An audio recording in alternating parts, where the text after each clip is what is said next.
deklarasyon ng paghukom sa Babylonia.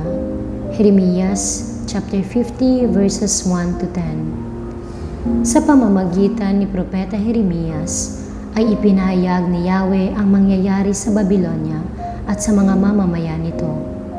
Ipahayag mo sa mga bansa, wala kang ililihim.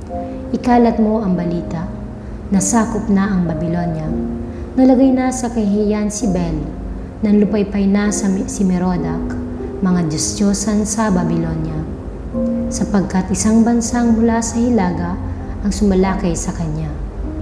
Gagawing isang disyerto ang kanyang lupain at walang tao o hayop na maninirahan doon.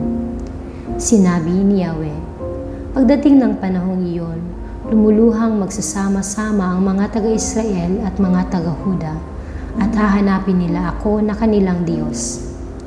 Ipagtatanong nila ang daan patungo sa Sion. Pupunta sila roon upang makipagkaisa kay Yahweh sa isang kasunduang kanilang tutuparin habang buhay. Ang aking bayan ay parang mga tupang naligaw, sapagkat pinabayaan sila ng kanilang mga pastol. Kaya lumayo sila at tumakbong papunta sa kabundukan. Tinahak nila ang bundok at burol at nakalimutang magbalik sa kulungan. Nilapa sila ng nakatagpo sa kanila. Ang sabi ng kanilang mga kaaway, wala kaming kasalanan sapagkat nagkasala sila laban kay Yahweh, ang tunay na pastol at siyang pag-asa ng lahat ng kanilang mga ninuno. Takasan ninyo ang Babylonia, lisanin ninyo ang bansang iyan. Kayo ang maunang umalis, gaya ng mga barakong kambing na nangunguna sa kawan.